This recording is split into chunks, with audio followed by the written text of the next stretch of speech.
भाई इस चैनल के ऊपर मैं बहुत ज्यादा अनबॉक्सिंग तो करता रहता हूं, लेकिन आज की वीडियो बहुत ज्यादा इंपॉर्टेंट होने वाली है क्योंकि आज की इस वीडियो के अंदर मैं आपको वो गलतियां बताने वाला हूं जो कि आप लोग कर रहे हैं, जिसकी वजह से ना सिर्फ आपका मोबाइल फोन खराब हो सकता है बल्कि आपका कोई माली नुकसान भी हो सकता है। क्योंकि इन गलतियों के चलते ना सिर्फ आपका मोबाइल फोन हैक किया जा सकता है बल्कि आपके मोबाइल फोन की जो बैटरी हेल्थ है उससे लेकर आपके मोबाइल फोन की परफॉर्मेंस तक खराब हो सकती है।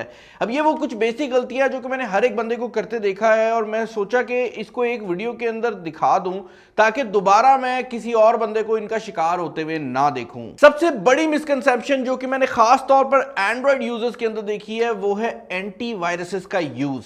एंटीवायरस एक सॉफ्टवेयर होती है जो कि आपके मोबाइल फोन के अंदर वायरसेस को ढूंढने की कोशिश करती है और इसका यूजेज कंप्यूटर के टाइम से चलता आ रहा है, जहां पर आप किसी वेबसाइट पे जाते थे, सॉफ्टवेयर डाउनलोड करते थे और एंटीवायरस उसके अंदर वायरस ढूंढ के दे देता था। रियलिटी ये है भाई कि ना तो ये कंप्यूटर्स हैं उस तरह से मोबाइल फोन जिस तरह पहले हुआ करता था और ना ही आजकल उस तरह के वायरसेस आ रहे हैं। आजकल का जो दौर है उसके अंदर सॉफ्टवेयर में वल्नरेबिलिटीज होती हैं जो कि किसी एंटीवायरस के लिए ढूंढना बहुत ज्यादा मुश्किल होता है और उसका नुकसान ये होता है कि जब आप एंटीवायरस इंस्टॉल करते हैं तो भाई वायरस पकड़ने के बजाय वो आपके मोबाइल फोन को स्लो आउट कर रहा होता है, क्योंकि एक्चुअल में वो कोई फायदा तो दे नहीं सकता बट आपके मोबाइल फोन के ऊपर एक्स्ट्रा लोड जरूर डाल देता है। दूसरी चीज जो कि आपको 2024 के अंदर नहीं करनी चाहिए वो है एसडी कार्ड्स का यूज। आजकल भी आप लोग देखेंगे कि मेरी अनबॉक्सिंग वीडियो के अंदर जब मैं किसी मोबाइल फोन के अंदर मेमोरी कार्ड की स्लॉट देखता हूं तो मुझे बहुत ज्यादा खुशी होती है, लेकिन यहां पर यह बात ऐड करना बहुत ज्यादा जरूरी है कि आने वाले जितने भी मोबाइल फोन हैं इनके अंदर जो इंटरनल स्टोरेज लगी होती है वो बहुत ज्यादा तेज होती है,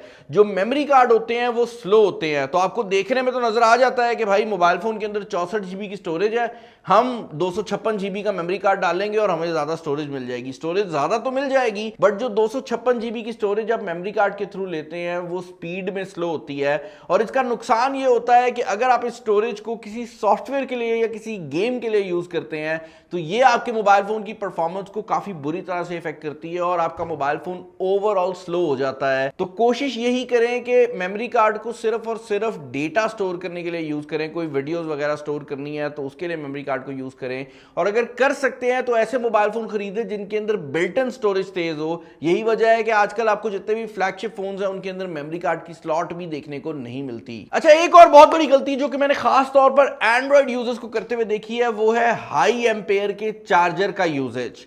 अब एक बात अपने माइंड में जरा आप लोगों ने आज बिठा लेनी है कि फास्ट चार्जर्स जो होते हैं वो दो तरह के होते हैं। एक होता है स्टैंडर्ड का फास्ट चार्जर, यानी कि वो चार्जर जो कि आपके मोबाइल फोन के डब्बे में निकलता है जो कंपनी बनाती है, और दूसरे होते हैं वो चार्जर जो कि फास्ट नहीं होते, बस एम्पेयर को बढ़ा रहे होते हैं। यार ये गलती वहां से शुरू हुई जब पहले चार्जर आया करते थे कि 5 वोल्ट होते थे, 1 एम्पेयर का चार्जर आया करता था। लोगों ने क्या किया कि लोगों ने देखा कि अगर हम 5 वोल्ट 2 एम्पेयर का चार्जर लगाते हैं तो मोबाइल फोन की चार्जिंग स्पीड तेज हो रही है। प्रॉब्लम यह है कि ऑलरेडी जब आपने 2 एम्पेयर का चार्जर लगाना शुरू किया तो मोबाइल फोन अपनी हद को पहुंच चुका था और यही वजह है कि जो आजकल हमें चार्जर्स लोकल मार्केट में देखने को मिलते हैं वो सिर्फ और सिर्फ एम्पेयर को बढ़ा रहे होते हैं और वो मोबाइल फोन से आपस में बात नहीं कर रहे होते, वो बस फास्ट चार्जिंग दे रहे होते हैं और उनके ऊपर लगने वाली डिवाइसेस अक्सर जल भी जाती हैं। ऑन द अदर हैंड जो कंपनी की तरफ से फास्ट चार्जर आते हैं वो मोबाइल फोन के साथ कम्युनिकेट करते हैं, वो मोबाइल फोन से पूछते हैं कि भाई ज्यादा करंट अगर मैं भेजूंगा तो फट तो नहीं जाएगा, और अगर मोबाइल फोन ओके करता है तभी करंट दिया जाता है। यही वजह है कि अगर आप खास महंगे चार्जर लेके लगाते हैं तो बेशक 180 वॉट का चार्जर हो, अगर आप उसको मोबाइल फोन पे लगाएंगे तो वो उसको 180 वॉट नहीं देगा। ऑन दी अदर हैंड वही चार्जर लैपटॉप पे लगने के बाद 180 वॉट दे भी रहा होगा। तो आप लोगों ने एक तो ओरिजिनल फास्ट चार्जर्स खरीदने हैं और दूसरा ये जो आपको हबे बनी हुई मिलती है ना जिसके अंदर सिर्फ एम्पेयर ज्यादा होते हैं, पावर डिलीवरी नहीं होती, आपको कोई क्वालकॉम की फास्ट चार्ज नहीं मिलती, सिर्फ और सिर्फ बताया गया होता है कि भाई इसमें 4 एम्पेयर की पोर्ट है, उससे बचना है। लोकल देसी पोर्टें जो 4-4 एम्पेयर की आ रही हैं ये इतनी खतरनाक होती हैं कि ना सिर्फ ये आपकी बैटरी को नुकसान दे सकती है बल्कि ये आपकी बैटरी को फाड़ भी सकती हैं और कॉन्सिक्वेंटली आपका घर भी जल सकता है। मुझे आए दिन खबर आती है कि भाई मेरा मोबाइल फोन फट गया और पता ये लगता है कि भाई गलती उसी बंदे की थी, वो चार्जर जो यूज कर रहा था वो प्रॉपर फास्ट चार्जर था, सिर्फ एम्पेयर बढ़े हुए थे और उसकी वजह से मोबाइल फोन की बैटरी जो थी वो ब्लास्ट हो जाती है। इसके अलावा भाई बैटरी की बात हो रही है तो एक और गलती जो मैंने लोगों को अक्सर करते देखा है वो ये है कि एक तो लोगों को बहुत शौक होता है कि वो ओवरनाइट अपने मोबाइल फोन को चार्जिंग पे लगा देते हैं, यानी कि सारी रात मोबाइल चार्जिंग पे लगा रहता है, और दूसरा लोगों को ये लगता है कि अगर बैटरी को 100% चार्ज नहीं करेंगे तो बैटरी की क्वालिटी खराब होगी, जबकि रियलिटी ये है कि आपकी बैटरी 20% से नीचे और 80% से ऊपर सबसे ज्यादा मुश्किल स्टेट के अंदर होती है। यानी कि अगर बैटरी के लिए मुश्किल टाइम देखा जाए ना तो 80 से ऊपर जब आप उसको चार्ज करते हैं तब, और 20% जब आप उसको नीचे लेके जाते हैं तब वो बुरी होती है। तो अगर आप चाहते हैं कि आपके मोबाइल फोन की बैटरी लॉन्ग लास्ट करे तो एक तो उसको ओवरनाइट चार्जिंग पे मत लगाएं, कोशिश करें कि उसको 80% तक चार्ज करें। और मजेदार बात यह है कि बहुत से मोबाइल फोन में ये 80% वाली जो ऑप्शन है बिल्ट इन भी आती है। मुझे अक्सर एंड्रॉइड यूजर ये कंप्लेन करते हुए नजर आते हैं कि बिलाल भाई हमारा एंड्रॉइड जो है वो सिक्योर नहीं है, और काफी आईफोन यूजर ये शोखी मारते हुए भी नजर आते हैं कि हमारा आईफोन तो बहुत ज्यादा सिक्योर है। जबकि रियलिटी ये है भाई कि एंड्रॉइड शायद आईफोन से थोड़ा ज्यादा ही सिक्योर होगा, क्योंकि एक ओपन सोर्स सिस्टम होने की वजह से ज्यादा लोग इस पे टेस्टिंग करते हैं।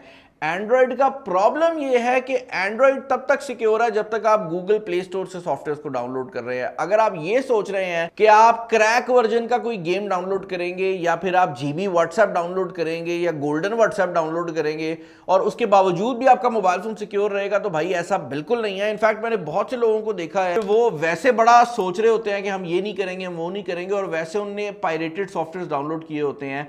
जैसे ही आप अपने मोबाइल फोन के अंदर कोई ऐसी सॉफ्टवेयर को डाउनलोड करते हैं, आप अपने मोबाइल फोन को खुद पकड़ के वनरेबल कर रहे होते हैं और उसकी जो सारी सिक्योरिटी है उसको खुद खराब कर रहे होते हैं। यही नहीं, मैंने एक और चीज बहुत ज्यादा लोगों को देखी है कि जब आप किसी सॉफ्टवेयर को डाउनलोड करके इंस्टॉल करते हैं तो लोग देखते ही नहीं है उसको क्या परमिशन दे रहे हैं, बस जो जो परमिशन सॉफ्टवेयर मांग रही होती है उसको अलाउ ऑल कर रहे होते हैं। सॉफ्टवेयर वॉलपेपर की होती है और वो आपसे लोकेशन और कॉल का एक्सेस मांग रही होती है, आपको समझ ही नहीं आती।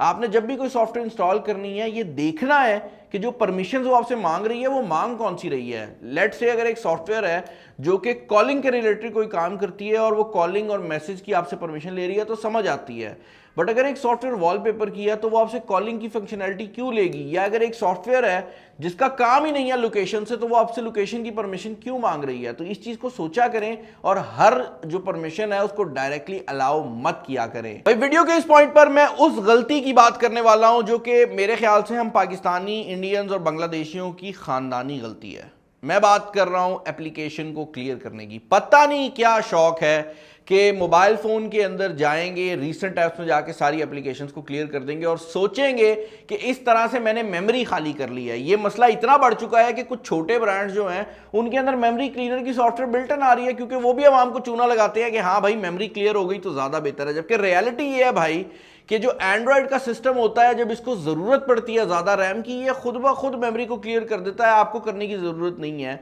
और दूसरी बड़ी रियलिटी ये है भाई कि जब आप किसी सॉफ्टवेयर को मेमोरी से क्लियर करते हैं तो आप अपने मोबाइल फोन पे ज्यादा लोड डालते हैं, क्योंकि अगली बार जब वो सॉफ्टवेयर ओपन होगी तो उसने दोबारा जीरो से लोड होना होगा, आपने तो उसे मेमोरी से क्लियर कर दी है। और एक और रियलिटी यहां पर यह भी है कि बहुत से लोगों को ऐसे लगता है कि जब उन्होंने रैम में से किसी सॉफ्टवेयर को क्लियर कर दिया है और रैम में ज्यादा जगह मौजूद है तो शायद मोबाइल फोन तेज चलेगा। ऐसा भी नहीं है। मोबाइल फोन की जो रैम है वो हमेशा फिल्ड अप रहती है। जब आप किसी चीज को क्लियर भी करते हैं ना, जब तक उसके पास कुछ नया नहीं आता वो चीज रैम में रखता है, बस आपको नहीं दिखा रहा होता। जैसे ही उसके पास कुछ नया आता है वो ओवरराइट कर देता है।